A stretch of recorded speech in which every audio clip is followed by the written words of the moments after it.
Padre eterno, estamos agradecidos que podemos venir ante tu presencia tan libremente, Señor, y poder estudiar, poder encontrarnos contigo, poder hablar contigo y también comunicarnos los unos a los otros, Señor.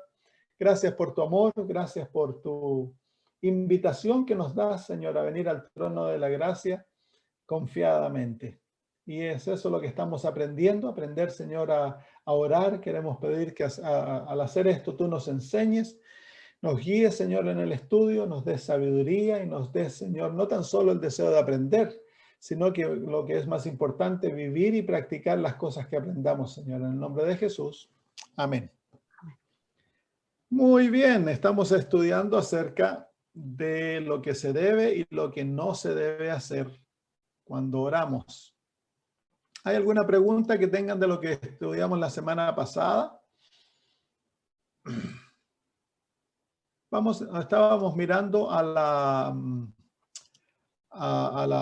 Padre Nuestro, que es la oración modelo que el Señor nos da. Mateo capítulo 6. Mateo 6.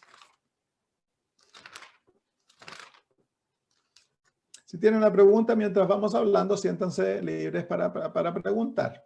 No es sermón, es estudio.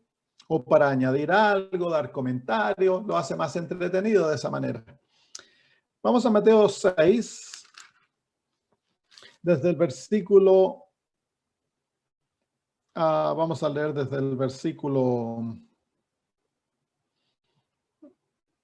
8. No hagáis pues semejantes a ellos, porque vuestro Padre sabe todas las cosas que tenéis necesidad, antes que vosotros le pidáis.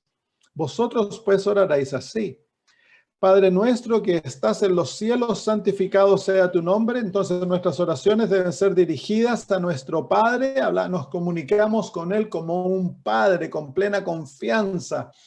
No llegamos al trono de la gracia como que Dios no nos quisiera escuchar. Mire, vengan al libro de Primera de Crónicas. Primera de Crónicas, o Segunda Crónicas, perdón, capítulo 7. Segunda de Crónicas, capítulo 7.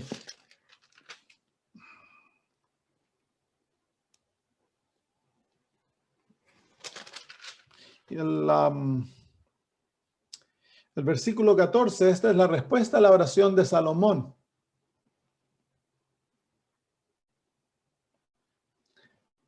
Dice así: y si se humillare mi pueblo, sobre el cual mi nombre es invocado, y oraren y buscaren mi rostro, y se convirtieren de sus malos caminos, entonces yo oiré desde los cielos y perdonaré sus pecados y sanaré su tierra. Entonces aquí el Señor nos dice que cuando oramos debemos venir a la oración con la confianza de que nosotros somos pueblo de Dios y su nombre es llamado sobre nosotros, somos sus hijos. La oración tiene que ser hecha en un contexto de confianza absoluta, de que Dios desea escuchar nuestras oraciones, que Él le encanta que oremos, que hablemos con Él. Como ya hemos dicho tantas veces, la oración es hablar con Dios. Y hablamos con Dios como un padre amoroso, como un amigo, en plena confianza. No entramos titubeando como que tuviéramos que ganarle el favor, como que Dios está distanciado y enojado de nosotros, sino que entramos al trono de la gracia, como dice Hebreos capítulo 4, confiadamente.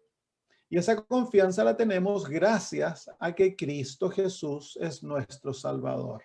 No es por nosotros que tenemos aquella confianza, sino que es por Cristo Jesús, nuestro sustituto. Es en Él que nosotros tenemos todos los beneficios que Dios nos da. Nosotros tenemos acceso a ello gracias a Cristo Jesús. Entonces, venimos a Él en plena confianza. Estamos hablando con nuestro Padre, Padre nuestro, Padre mío, podemos hablar, podemos llamarlo papito. Es otro término, dice el libro de Romanos capítulo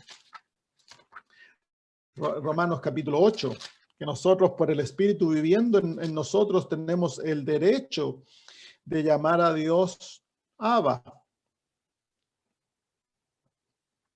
capítulo 8 de Romanos, versículo 14, dice, porque todos los que son guiados por el Espíritu de Dios, estos son hijos de Dios.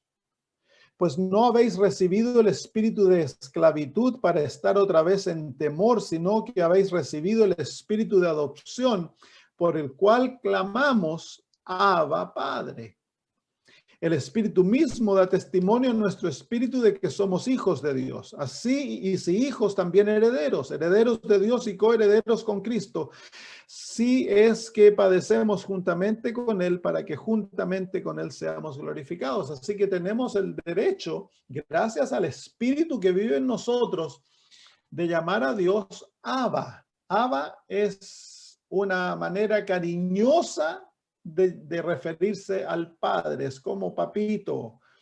Yo no sé en las culturas de ustedes cuáles son las maneras cariñosas de referirse a vuestro Padre, pero Jesús, ¿se acuerdan? Fue en el Getsemaní que él le dijo a su Padre, Abba, Padre. Entonces, nosotros tenemos el mismo derecho que Jesús, gracias a que somos hijos de Dios a través de la sangre de Cristo. Nosotros podemos llamarle a Dios el Padre, le podemos decir papito. Qué manera tan cariñosa, ¿no? De que Dios el Padre nos permita a nosotros referirnos a Él en una manera tan tierna. Eso es lo primero que enseña la oración del Padre Nuestro, que cuando nuestras oraciones tienen que ser en plena confianza, le estamos hablando a un Padre cariñoso, a un Padre tierno, que anhela escuchar nuestras oraciones y responderlas. Él anhela estar en comunión con nosotros. Padre nuestro que estás en los cielos, santificado sea tu nombre. Entonces, la primera parte de nuestra oración debemos pasar en adoración. ¿Por qué adoración? Porque la adoración es lo que trae la presencia de Dios. Y si no oramos en el contexto de la presencia de Dios, entonces se vuelve un monólogo y la oración se va a volver aburrida, porque lo único que vamos a hacer es hablar nosotros, hablar y ya se nos acaba el tema. ¿Y de qué seguimos hablando? Entonces no podemos orar muy largo. Pero si adoramos a Dios, entonces no toma mucho tiempo y van a sentir la presencia de Dios. Entonces la oración deja de ser un monólogo, la oración es una conversación, es un diálogo con Dios. Y Dios les va a hablar a ustedes también. Entonces la presencia de Dios siempre se manifiesta en el contexto de adoración. El propósito de la adoración es llevarnos a humillarnos a nosotros mismos y a exaltar a Dios. El hacernos totalmente dependiente de Dios. Cuando el profeta Isaías contempló la adoración de Dios en el cielo, ¿cuál fue la respuesta automática de lo que él contempló? Dijo, pobre de mí, que soy hombre impuro de labios. Soy muerto, dice el original. Entonces, esa es la reacción que debemos tener. En la presencia de Dios, el yo es humillado. Es por eso dice que si mi pueblo, que es llamado por mi nombre, se humillare.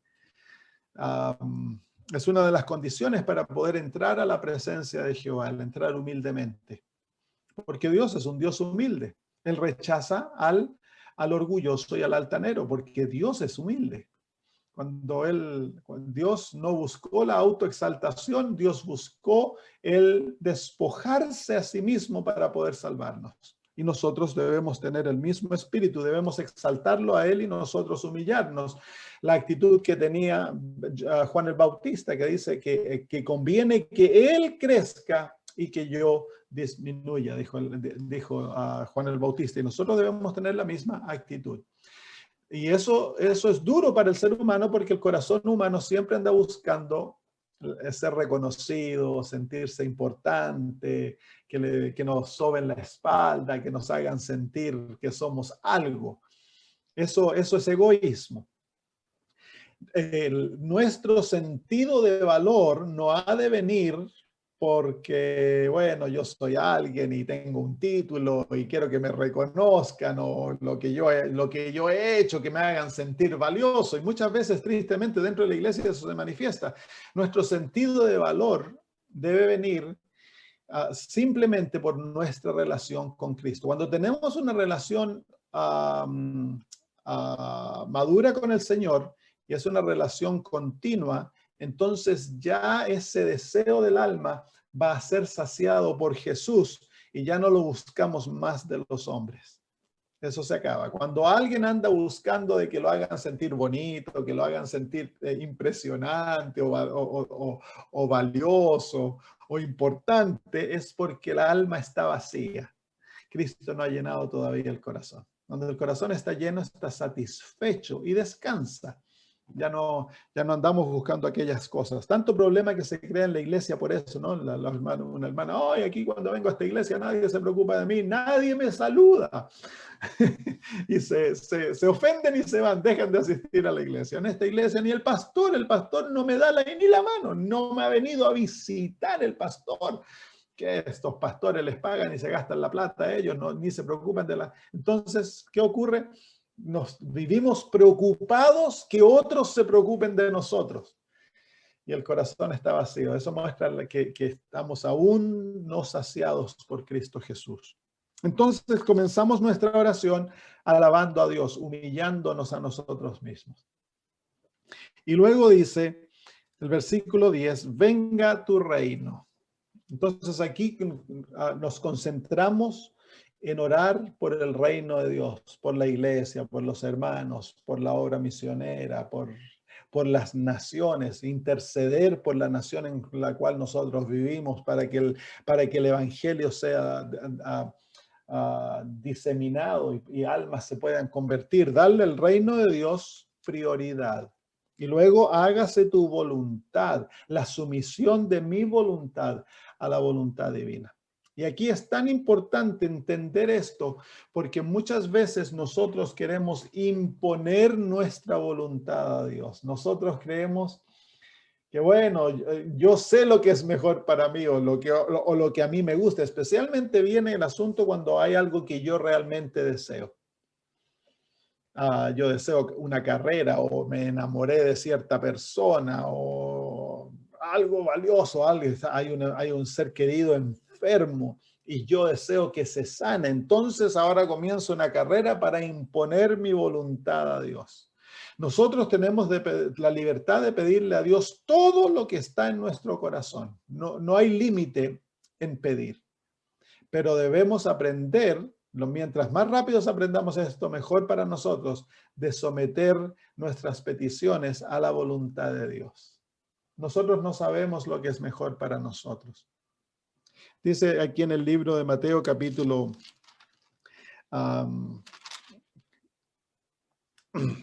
7, el Señor Jesús dice, versículo 7, capítulo 7, versículo 7, pedid y se os dará. Buscad y hallaréis, llamad y se os abrirá. Entonces, eso es lo que el Señor nos pide. Debemos pedir, debemos buscar, debemos añadir, es decir, llamar, porque todo aquel que pide recibe, y el que busca halla, y al que llama se le da, se le abrirá. ¿Qué hombre de vosotros que si su hijo le pide pan le dará una piedra? ¿O si le pide un pescado le dará una serpiente?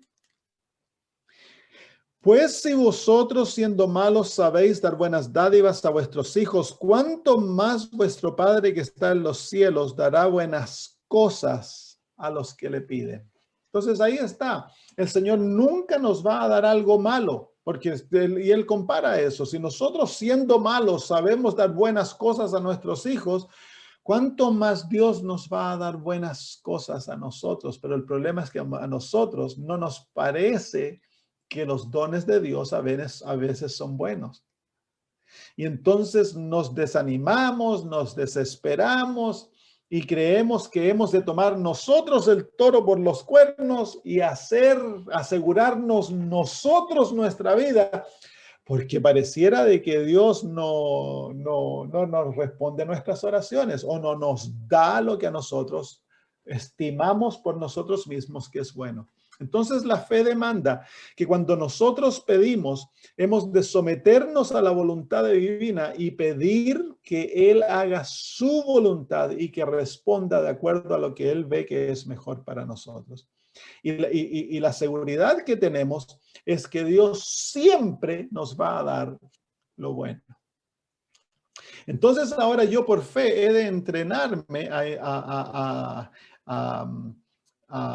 desarrollar una confianza absoluta en Dios para que cuando la respuesta venga, en la manera que venga, yo he de tomarla como buena.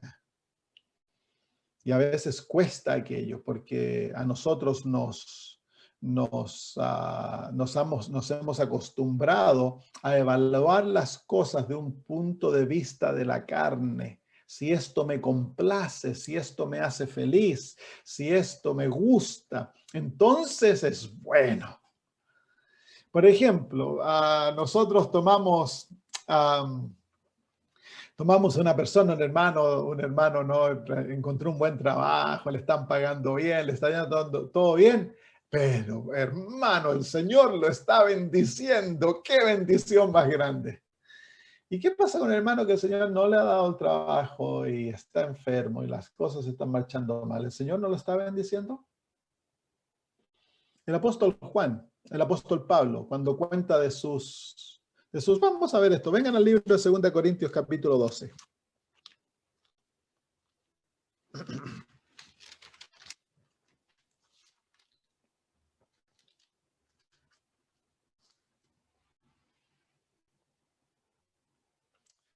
Vamos a ir al capítulo 11, perdón, primero.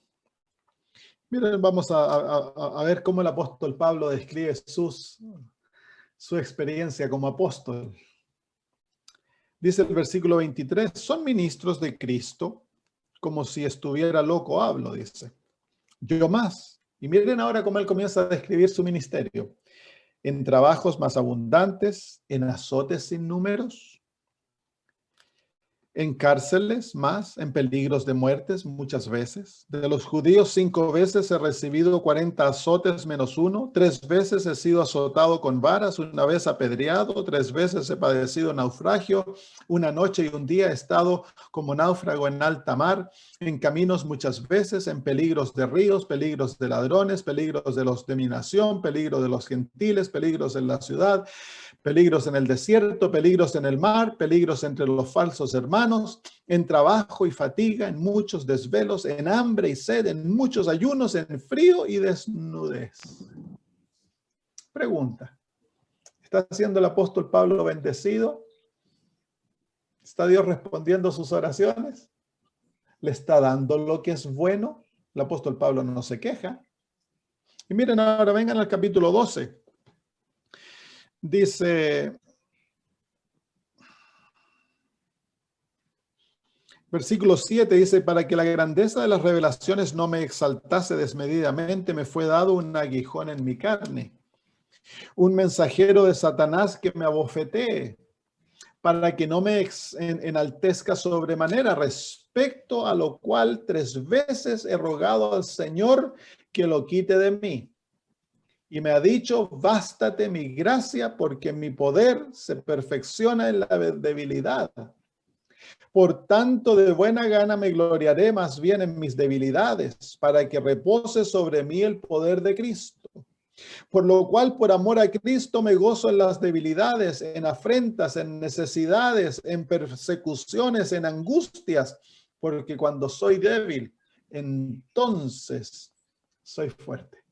Qué distinta manera de ver la vida en comparación de la manera que nosotros vemos lo que es bendición y lo que es maldición.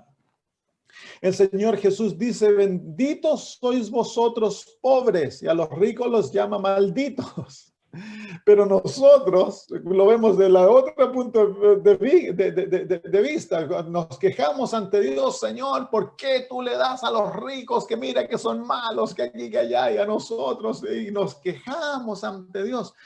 Pero es que puede ser de que el Señor no está buscando hacernos fuertes, sino que Él está buscando hacernos débiles,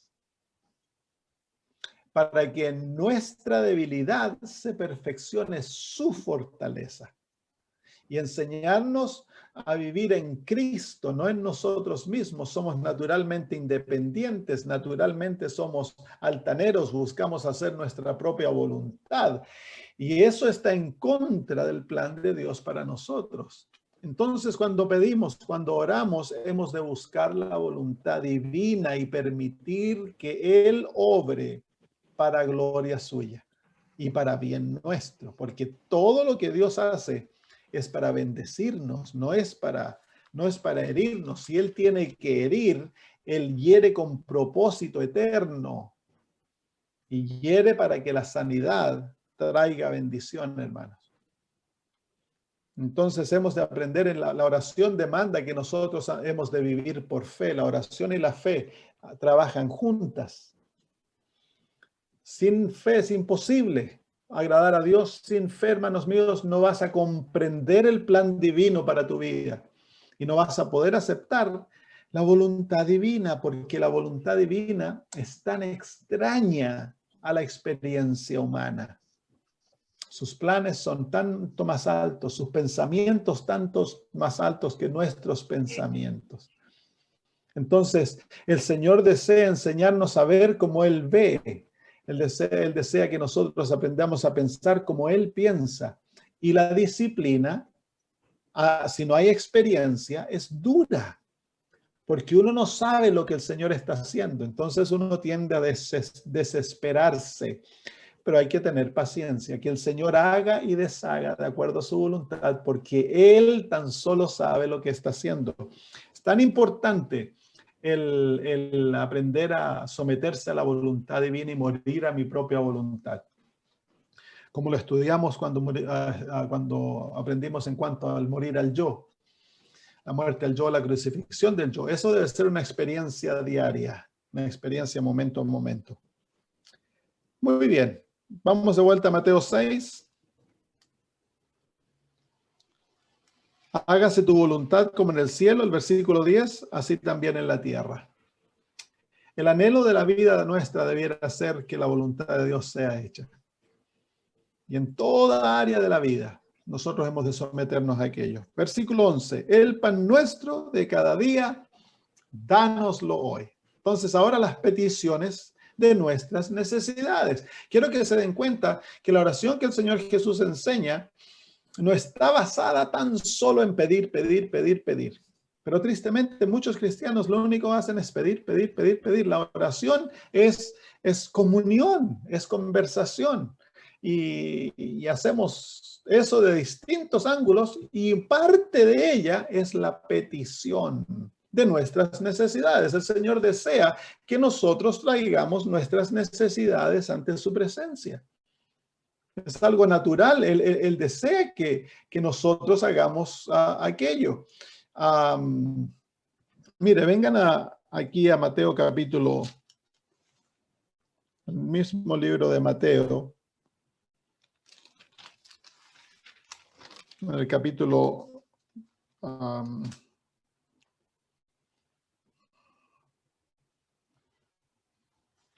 el mismo capítulo 6, vamos a leer desde el versículo 25. Por tanto os digo, no os afanéis. La palabra afanarse es una palabra española antigua que quiere decir no os preocupéis. No os afanéis por vuestra vida, qué habéis de comer o qué habéis de beber, ni por vuestro cuerpo, qué habéis de vestir. No gasten vuestra vida. Eso es lo que la palabra griega quiere decir. No hemos de gastar nuestra vida tratando de obtener estas cosas. Y que la preocupación constante de nuestra vida sea en cuanto a la comida, el vestido, e incluso en cuanto a nuestra vida. Dice, ¿no es la vida más que el alimento y el cuerpo más que el vestido? Mirad las aves del cielo que no siembran, ni ciegan, ni recogen en graneros, y vuestro Padre Celestial las alimenta. ¿No valéis vosotros mucho más que ellas? ¿Y quién de vosotros podrá, por mucho que se afane, añadir a su estatura un codo? Y por el vestido, ¿por qué os afanáis? Considerad los lirios del campo, cómo crecen, no trabajan ni hilan. Pero os digo que ni aun Salomón con toda su gloria se vistió así como uno de ellos. ¿Y quién es el que los viste? Y si la hierba del campo que hoy es y mañana se echa en el horno, Dios la viste así, ¿no hará mucho más a vosotros, hombres de poca fe?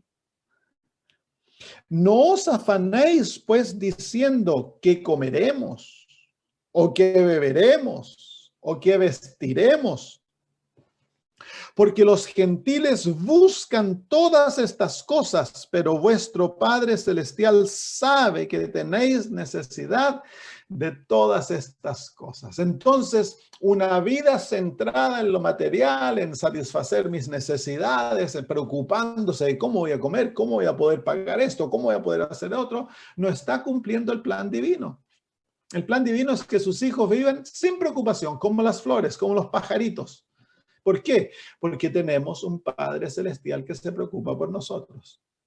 ¿Cuándo fue la última vez que vieron a Joaquín preocupado? Rascándose la cabeza y diciendo, uy, no sé si voy a comer mañana. ¿Y qué pasa si estos zapatos me quedan chicos? ¿Quién me los va a comprar? Joaquín no se preocupa de nada. ¿Por qué no se preocupa Joaquín? Porque tiene a la mamá y el papá. La mamá y el papá son los que se preocupan. No Joaquín.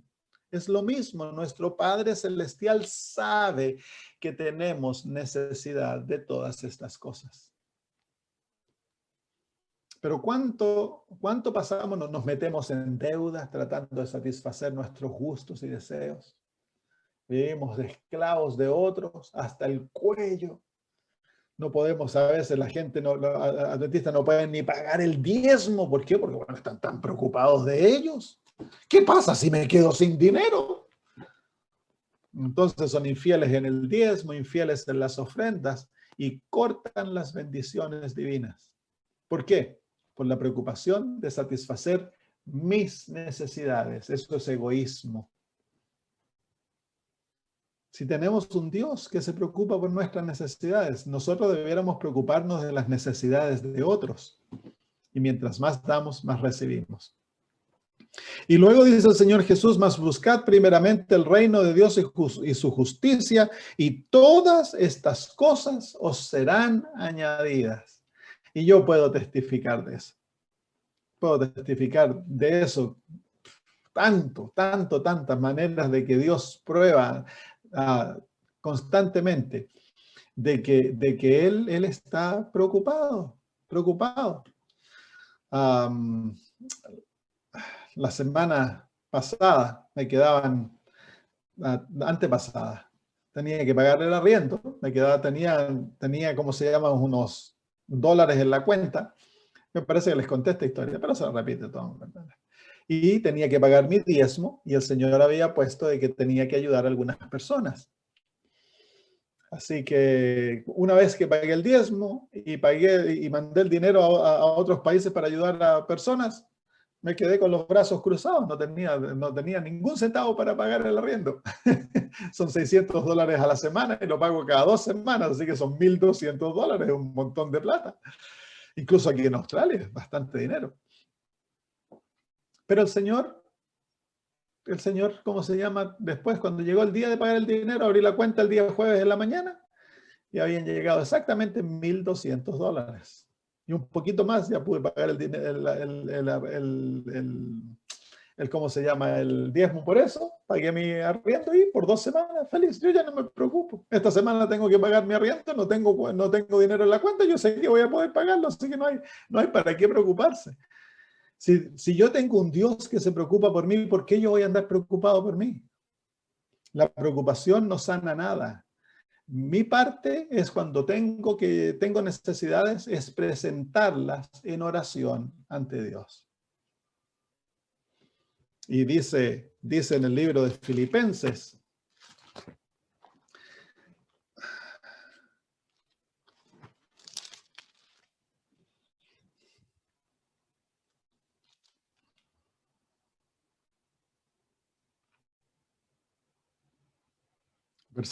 Capítulo 4, versículo 19 de Filipenses dice: mi Dios pues suplirá todo lo que os falta, conforme a sus riquezas en gloria en Cristo Jesús.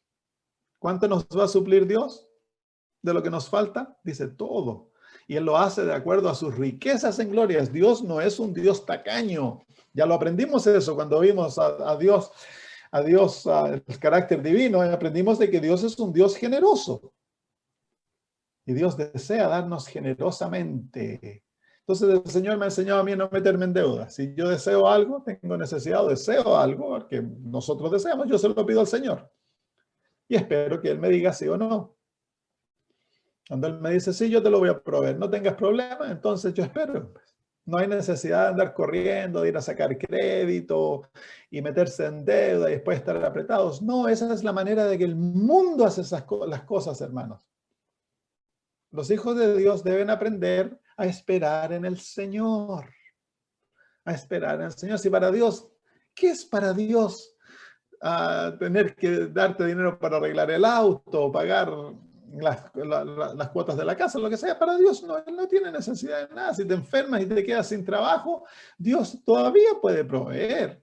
A Dios no se le acaban los medios, hermanos. Y Dios no es tacaño. Si tiene que vender una galaxia para proveer el dinero, la vende, pues. Dios es el dueño de todas las cosas. Debemos aprender a tener plena confianza en nuestro Dios. Ok, sigamos entonces. Mateo 6, el pan nuestro de cada día, dánoslo hoy. Cuando tú pides, ¿qué hemos de hacer una vez que pedimos? Esto lo vamos a aprender en otra lección. Pero una vez que pides, tú agradeces por haber lo que el Dios ya te ha dado. Antes que se materialice la respuesta a tu oración, tú has de recibir aquella respuesta en plena confianza de que Dios te escuchó y ya te ha dado lo que has pedido. Y cuando lo más necesites, Dios va a hacer que se materialice aquella respuesta. Muy bien, versículo 12. Y perdónanos nuestras deudas, nuestros pecados. Entonces aquí viene la confesión de nuestros pecados, el arrepentimiento. Hemos de tener, hermanos míos, las cuentas claras con Dios. No hemos, hermanos, de esconderle pecados a Dios, porque el pecado neutraliza el poder de Dios. El pecado guardado, que lo acariciamos, si lo excusamos, si se lo escondemos a Dios, tiene el poder, la hermana White, de neutralizar totalmente, dice la hermana White, el evangelio, el poder del evangelio. Si uno puede arrepentirse por otros, dice la hermana de White, esa es la oración intercesora. El pedir perdón lo hacía Job. Vemos a Job ofreciendo sacrificio en favor de sus hijos. En caso que hubieran hecho algo malo, él ofrecía sacrificio. Entonces nosotros presentamos la sangre de Jesús ante el Padre, pidiendo que Él tenga compasión de nuestros hijos y que los perdone y que vuelva sus corazones a Él.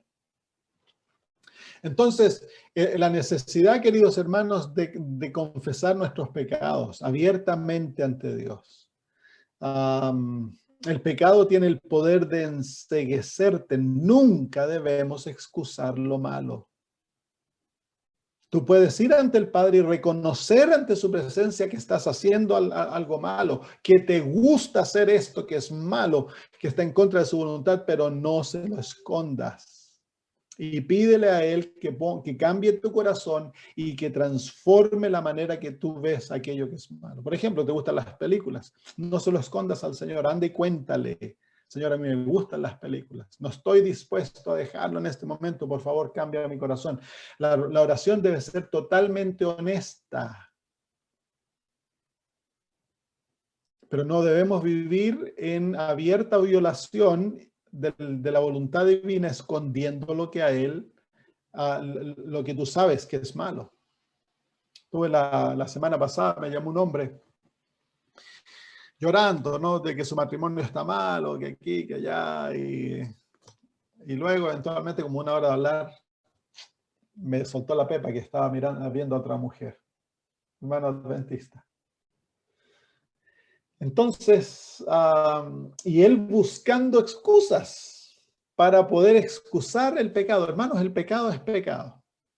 No hay excusa para el pecado. No importa la situación en la que te encuentres, nunca hay permiso para pecar.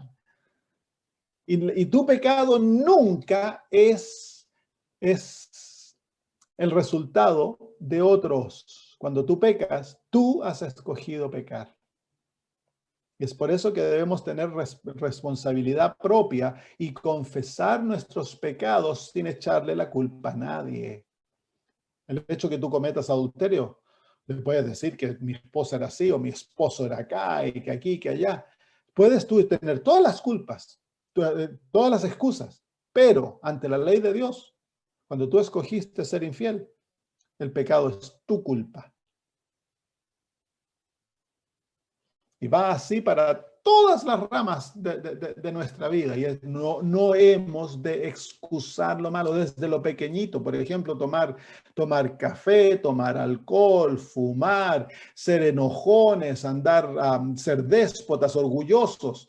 Todos no debemos excusarlo. Está bien tener lucha y luchar en la presencia de Dios, pero no se debe excusar el pecado. El momento que tú excusas el pecado, has entrado en un terreno que es muy difícil de salir. ¿Cuántos hermanos? Hermanos, si una tacita de café, dicen, no es nada de malo. Peligroso, porque es Dios el que nos ha dicho que no hemos de tomar café. Sí, hermanos, el pecado no es tan solo agarrar una pistola y matar a alguien. El pecado es desobediencia a lo que Dios dice. Y cuando tú, en forma abierta, violas lo que Dios ha dicho que no debemos hacer, estás pecando. Y si lo excusas, has entrado en un terreno en el cual eventualmente tu corazón se va a endurecer y no va a haber remedio para aquello, ya sea pequeñito o grande, hermanos. Entonces hemos de aprender en la oración, abrir nuestro corazón a Dios y pedirle que Él nos muestre dónde nosotros estamos cayendo, porque somos ciegos, el pecado nos ciega. Sí, mira, yo he tenido la oportunidad de visitar cárceles, hacer campañas en cárceles y los presos adentro, todos creen que son mejor que el otro. Es normal de la naturaleza humana el no ver como que es tan malo lo malo que hacemos. El excusarnos. Y ellos han matado, han violado, han robado, han hecho los peores crímenes. Y sin embargo, en su mente hay una excusa que les permite vivir consigo mismos. Entonces, por eso la oración nos enseña, perdona nuestras deudas. El tener una relación abierta con Dios. El llevar nuestras debilidades, nuestros pecados. Dios no se avergüenza por tus pecados. Él ya los pagó todos, los compró todos, le pertenecen a Él. Tus pecados le pertenecen a Cristo. ¿Sabías eso? Él con su sangre compró tu vida. Y lo que a ti legalmente te pertenece es la vida de Jesús. Si tú escondes tus pecados y no estás dispuesto a abandonarlos, te vuelves un ladrón de pecados. Se los estás robando a Jesús. Lo que a ti te pertenece, cuando tú entregas tu vida de pecado, el Señor te entrega a ti como don la vida santa de Jesús. Pero Dios no puede hacer eso si tú no estás dispuesto a entregar tus pecados. Entonces, hemos de aprender bueno, hay muchas luchas. Es difícil muchas veces el entregarse. Entonces, hay que aprender a luchar con Cristo y en Cristo. No creas que tú tienes que mejorarte antes de venir a Cristo. No, tú vienes con tu pecado ante el Señor y le dices, Señor, yo tengo este problema. Quiero dártelo, pero me gusta mucho. Ayúdame, por favor. Incluso si no quieres darlo. Si en el corazón hay rebelión, dice, no, a mí me gusta eso y yo eso no lo entrego. Puedes ir al Señor y decirle eso, Señor, yo esto no te lo quiero entregar, a mí me gusta. Pero si tú me cambias el corazón y me ayudas y me das un corazón. Porque de nosotros nada bueno hay. Toda bondad, todo perfecto viene de Dios, hermanos. Entonces muchas veces los hermanos se desaniman cuando ven que hay debilidades en ellos que no pueden vencer o que no quieren vencer. Y se dan cuenta que es malo, y ellos se desaniman y se apartan de Dios, porque creen que son muy malos, que Dios no los acepta. Pero si Dios, todo lo que tú le traigas a Dios, nada lo va a tomar por sorpresa. Dios ya sabe, y Él te ama tal cual eres, pero Él no te va a dejar como eres. Entonces, cuando tu voluntad choca con la voluntad divina, se ocurre una crisis, y es eventualmente tu voluntad que debe someterse felizmente a la voluntad de Dios. Pero para que eso ocurra, el Espíritu Santo es el que ha de obrar en ti el querer y el hacer de acuerdo a su voluntad. No se permanece en la presencia de Cristo, no te alejes de Él. Si mira a los apóstoles, todos los apóstoles eran orgullosos, contumaces, enojones, ladrones, mentirosos. El grupo que escogió el Señor para los apóstoles era lo peor. Y al final de 3 años y medio, mira cómo estaban. Y llegaron a ser grandes hombres en Cristo Jesús porque ellos vivieron con Cristo. Ellos aprendieron el secreto de la vida cristiana. Es no apartarse de Jesús, es vivir con Cristo. No importa tus debilidades, no importa lo que estés luchando, lucha con Cristo. No te alejes de Él. Muy bien, entonces aquí ahora para que el Señor pueda perdonarnos, el Señor ahora nos pone una condición y dice, porque, ¿dónde estamos? Capítulo 6, estamos en la oración, versículo, perdona nuestras deudas, versículo 12, como también nosotros perdonamos a nuestros deudores. Y luego el versículo 14 dice, porque si perdonáis a los hombres sus ofensas, os perdonará también a vosotros vuestro Padre Celestial. Mas si no perdonáis a los hombres sus ofensas, tampoco vuestro Padre os perdonará vuestras ofensas. ¿Y cuán difícil es eso? Especialmente cuando hemos sido dañados grandemente. Yo fui abusado sexualmente cuando tenía 5 años y el perdonar a ese hombre que hizo el abuso tomó años porque lo tenía yo escondido allá, no quería hablar con nadie de eso. Y cuando yo fui convertido, el Señor esa misma noche me trajo la memoria y me dijo, ¿qué vas a hacer con este hombre? Y el rostro de ese hombre lo vi en mi mente. Y comencé a transpirar, a luchar y eventualmente dije, Señor, escojo perdonarlo y amarlo. Escojo, no siento. Porque en la vida cristiana nada se hace por sentimiento. En la vida cristiana todo es hecho a través de la voluntad. Tú no tienes que sentir el perdonar. Hoy que ahora sí siento el deseo de perdonar a esta persona. No, porque mañana vas a sentir nuevamente el enojo y vas a creer que no lo perdonaste. No, el perdonar es una opción, no es un sentimiento. El perdonar es escoger dejar a la otra persona libre y permitir que Dios obre con ellos de acuerdo a su voluntad. Es extender mi perdón a pesar de que no lo sienta, a pesar de que en mi alma todavía hay enojo, hay ira por lo que aquella persona hizo y todo eso. Aún así tú puedes perdonar. Y es el perdón que permite la sanidad del corazón.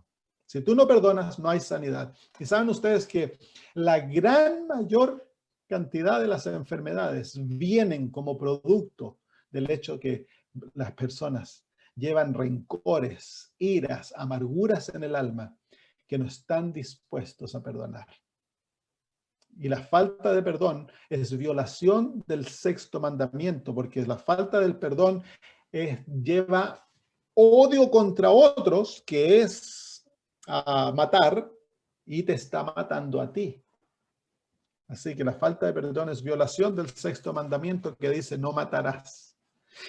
Y si no perdonamos, Dios no te puede perdonar a ti, porque Dios demanda que tú y yo tengamos su misma actitud hacia los demás. Así como Él está tan libre, tan dispuesto a perdonarte a ti, Dios desea que estemos nosotros dispuestos a perdonar a aquellos que nos hacen daño. Entonces, nuestra actitud debe ser la actitud divina. El apóstol Pedro viene ante Jesús y le dice, Señor, ¿cuántas veces he de perdonar al que me hace daño? ¿Hasta 7 veces?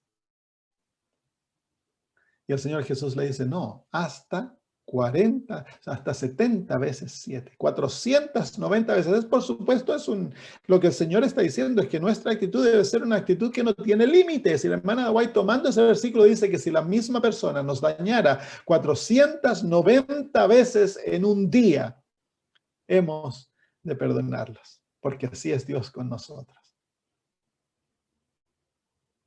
Entonces, tengan en claro, hermanos, que el perdón no es un sentimiento. Tú no tienes que sentir el calorcito de amor para poder perdonar a esa persona. No, tú puedes perdonar a aquella persona. No importa que no sientas el calor, ni el cariño, ni atracción a aquella persona. No, tú perdonas. Escoges perdonar y dices en alta voz al Señor, Señor, yo escojo perdonar y amar a esta persona. Pero ahora tú tienes que hacerle una realidad en mi vida. Ya has perdonado.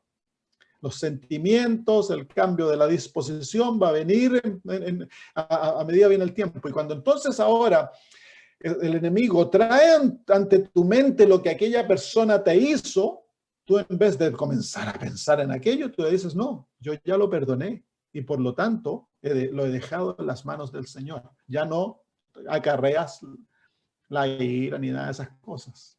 O le dices, Señor, ahora me siento... Estoy pasando por estos sentimientos con esta persona, te los quiero entregar a ti, Señor, por favor. Tómalos, sácalos de mi corazón. Entonces no llevas la amargura. Y si puedes hacerle el bien, entonces le haces el bien. En la vida cristiana todo se hace por principio, no por sentimientos. Porque tus sentimientos bajan y suben, bajan y suben, bajan y suben. Tú no eres hijo de Dios por tus sentimientos. La religión pentecostal enseña aquello. Pero la verdadera religión de Cristo enseña de que nosotros somos hijos de Dios porque nos apoderamos de las promesas que Dios nos ha hecho.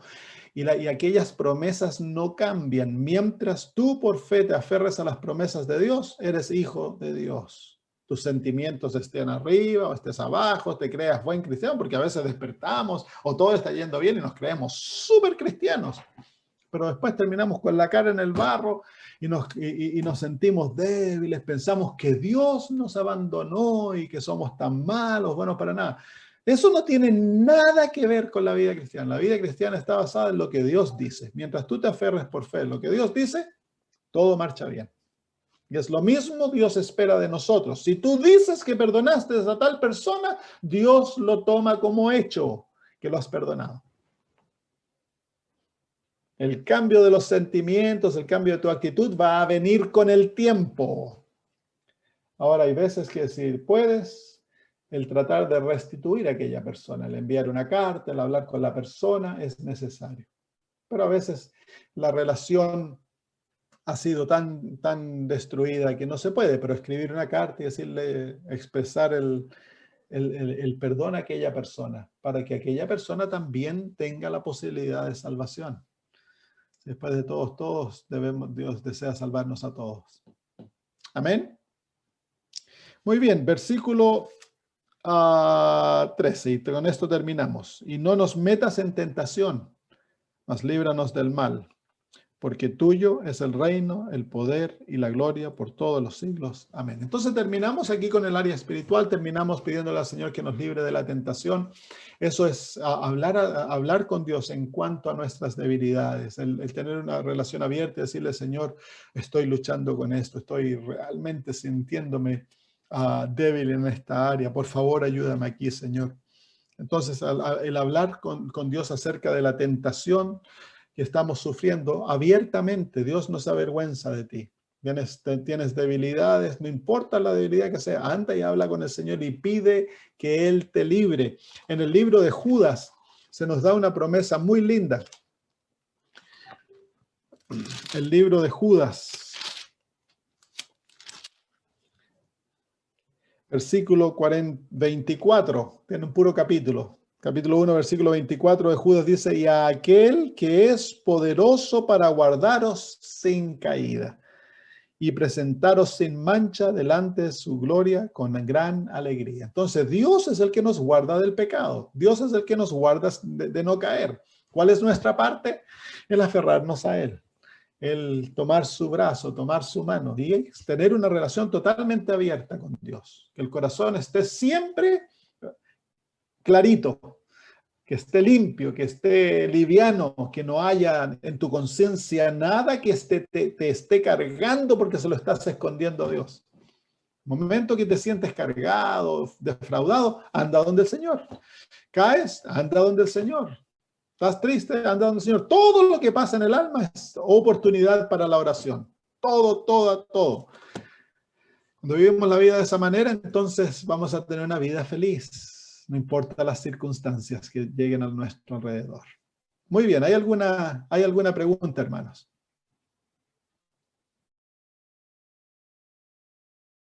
Por ejemplo, en un matrimonio. Digamos que tú estás en un matrimonio que en casos hay, por ejemplo, el hombre o la mujer son abusivos. Y eso, por ejemplo, físicamente abusivo.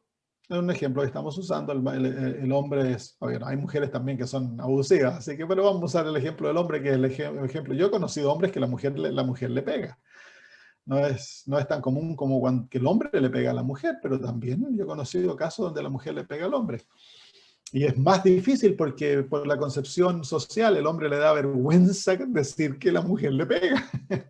Entonces, bueno, pero en una relación violenta, la pareja tendrá, si el esposo no quiere tomar en cuenta lo que está ocurriendo y traer solución al problema, entonces tendrá que haber separación.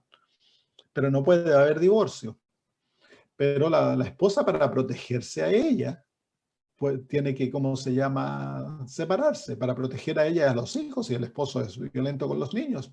No se debe seguir en esa relación producto del peligro físico que hay. Y también el producto, en caso hay tipos de relaciones que son abusivas psicológicamente. Entonces se retira, pero no se debe acarrear el rencor, la amargura contra aquella persona. Lo opuesto, se lo debe tratar con amor, se lo debe explicar, mira, yo me separo no porque no te amo, pero mi vida está en peligro, yo no quiero que me sigas golpeando. Cuando tú decidas cambiar y muestres que has cambiado, yo más que feliz vuelvo contigo. Entonces, debe haber esa manera en la que uno no puede exponerse a peligro en el cual es innecesario, pero no se debe llevar rencor en el corazón contra nadie, contra nadie. No importa cuán malo lo que haya ocurrido, debemos perdonar. Y mientras más rápido perdonemos, mejores. Y recuérdense, el perdón es algo que escogemos, no es algo que sentimos.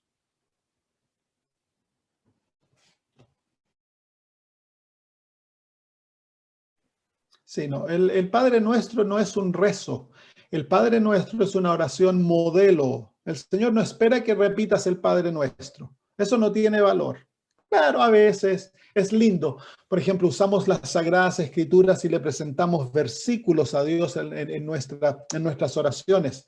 Le da poder a la oración. Entonces, en eso podemos usar el Padre Nuestro. Se puede usar versículos del Padre Nuestro. Puedes introducir tu oraciones y dile, papito, realmente hoy día me gustaría dedicarte a la oración del Padre Nuestro, pero no repetirla como un papagayo como se hace en la Iglesia Católica. Esas oraciones no tienen valor alguno. Debemos, como sea, nuestra oración es una conversación con Dios. Jesús no nos enseñó a rezar, Él nos enseñó a orar. Lo opuesto, Él condena el rezo, dice que no debemos hacerlo, porque esa es una manera pagana de orar con los dioses paganos que no escuchan ni ven. Nuestro Dios escucha, Él ve, tiene una mente súper inteligente y le encanta la interacción social. Jesús hablaba con su Padre. ¿Con quién hablaban los apóstoles? Con Jesús. Si eso es oración, por 3 años y medio ellos hablaron con Jesús todos los días de su vida. Y luego en el libro de Hechos, ¿con quién hablaban los apóstoles? Con el Espíritu Santo. Así que podemos comunicarnos con las 3 personas de la deidad. Ahora, Jesús nos ha enseñado que hemos de pedir en el nombre de Cristo y nuestras oraciones deben ser dirigidas al Padre. Pero en aquella oración le estamos hablando a Dios y Dios es un Dios triuno. Así que podemos tener comunión con Jesús, podemos tener comunión con el Padre y podemos tener comunión con el Espíritu Santo. ¿Hay alguna otra pregunta por ahí? ¿Qué pasa cuando nos quedamos dormidos en la oración? Yo les he contado esta historia mía, ¿no? Una vez estaba ¿cómo se llama? Un viernes de noche me arrodillé a orar antes de preparar mi sermón y me quedé dormido. Y a mí me pasa, varias veces me quedo dormido en la oración. Pero me desperté y le dije, Señor, me desperté como a la 1 de la mañana. Señor, perdóname, me quedé dormido orando. Como tremendo pecado.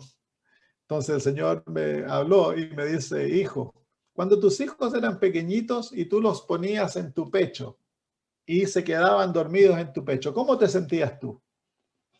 Yo le dije, me encantaba, Señor. Y él me dice, así también a mí me gusta que mis hijos duerman en mi presencia. Distinta imagen de Dios, ¿no? Cambió. No es pecado, tú estás orando. Igual que cuando no hay nada que decir en la oración, se te acaba el tema. ¿Qué haces? ¿Le dices amén y te vas? O puede ser de que, por ejemplo, cuando las parejas, aquellos que están casados, están siempre hablando. Bueno, yo sé que las señoras siempre le están hablando. Mi esposa está siempre hablando. Pero hay momentos, ¿no? De que no hay nada que decir. A veces nosotros, mi esposa está leyendo un libro, yo estoy leyendo otro, estamos en la cama, estamos tomados de la mano y estamos leyendo, no estamos hablando, pero todavía hay una interacción que es valiosa. Y estar en silencio. ¿Cuántas veces dice el libro de Salmos que hemos de esperar en silencio ante Jehová? Entonces, no se desesperen si se les acabó el tema. Sigan en la presencia del Señor. Señor, no tengo nada que decir, voy a disfrutar de tu presencia un ratito. Ya, hijo, no hay problema. Y ahí a lo mejor el Señor les va a hablar. Lo que pasa es que estamos muy apurados siempre por terminar la oración. Es como que entráramos a la oración y nos dieron cuerda. Y hay que orar. Y llegar lo más pronto al final para irnos. El Señor no desea eso. El Señor desea que pasemos tiempo en su presencia. Estar siempre con Él. Ahora, es otra cosa, por supuesto. No usen esa excusa para dormir en la iglesia. Como el papá de mi cuñado es pastor Fino Triantafilo, y él fue muchos años misionero en Bolivia, en Ecuador, en Perú, y él cuenta la historia de que él tenía una iglesia en La Pampa, y estaba predicando un día miércoles de noche, y se apagó la luz. Pero antes que se apagara la luz, el anciano que estaba con él en la plataforma se quedó dormido. Y mientras él dormía, se cortó la luz y quedó oscuro. Y el pastor le dice a la congregación, no se preocupen, hermanos, yo sé el tema de memoria, ustedes escuchen, yo voy a terminar de predicar. Y siguió predicando y de repente el anciano abrió los ojos y sintió al pastor predicar y a los hermanos diciendo amén y todo, y el hermano creyó de que Dios lo había castigado por quedarse dormido en la iglesia, así que se levantó y dijo, hermanos, oren por mí que he quedado ciego. Y el pastor le dice, no hermano, no se preocupe si se cortó la electricidad.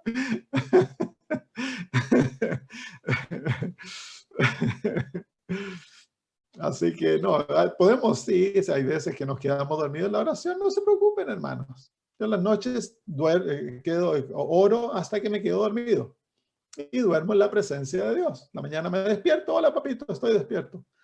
Entonces vivimos en la presencia de Él. Eso es el objetivo, es vivir constantemente en su presencia y que la oración no sea forzada. Si la oración es forzada, vas a dejar de orar. La oración tiene que ser como el respirar, algo natural.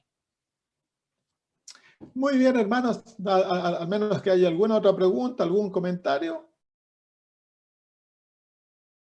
El Señor nos ha dicho de que hemos de pagar el diezmo. En el libro de Malaquías, cuando viene el Señor Dios le dice que le están robando y que le están robando los diezmos y las ofrendas y que han de traer todos los diezmos al alfolí. Ese mandato es dado en una de las épocas de apostasía más profunda en Israel.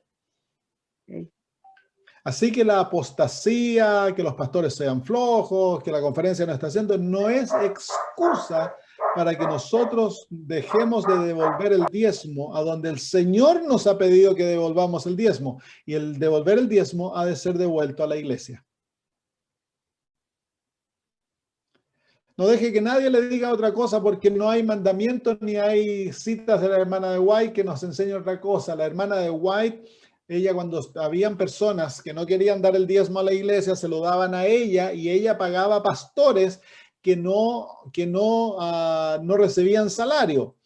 Pero ella le escribe al presidente de la conferencia y le dice, no quiero que esto se sepa porque no quiero que esto llegue a ser el orden de las cosas, porque eso no es la manera que Dios desea que lo hagamos. Yo no recibo diezmos. Si a mí alguien me viene y me dice, te voy a dar mi diezmo, yo le digo, ¿a dónde lo entregas? Si ellos no pagan el diezmo a la iglesia porque son independientes, entonces yo lo recibo. Pero si ellos asisten a la iglesia adventista, ellos han de pagar su diezmo a la iglesia. Okay. Yo no recibo diezmo porque yo no soy la iglesia. Bueno. Y en cuanto a la ofrenda. El diezmo. Si yo tomo el diezmo, se lo estoy robando al Señor. Ya.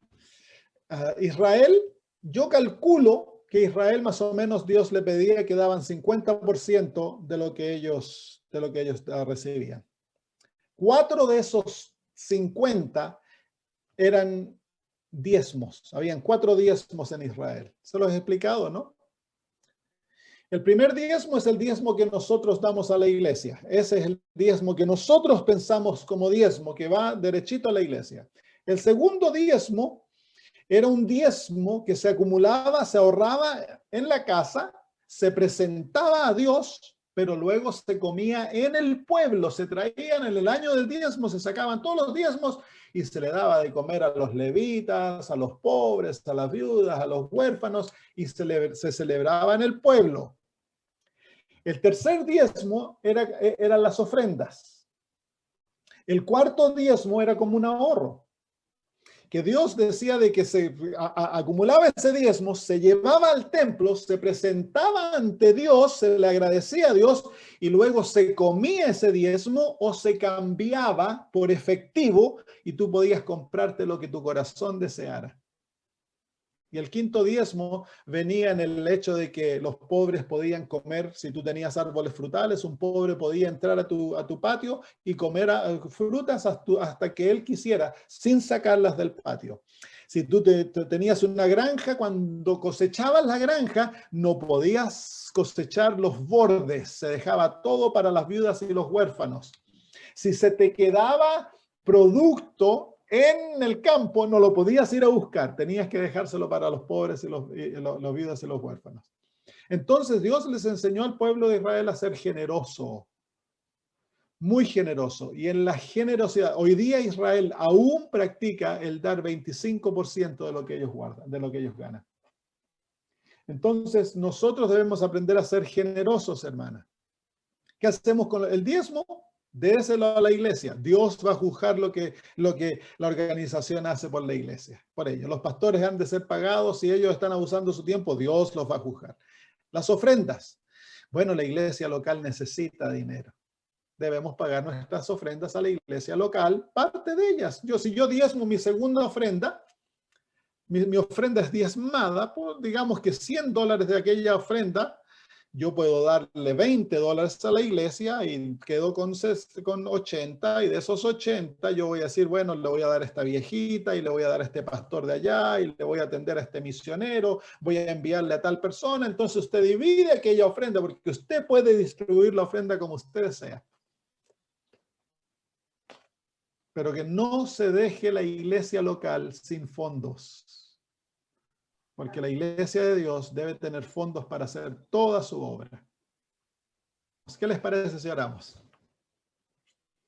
Padre eterno, alabamos tu nombre de todo corazón, porque eres un Dios tan bueno.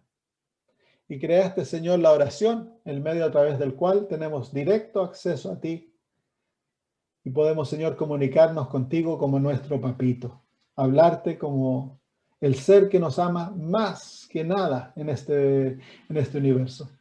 Te alabamos, Señor, por permitirnos tener tan grande privilegio de poder, Señor, hablarte a ti, escuchar tu palabra, hablándonos a nosotros, guiándonos.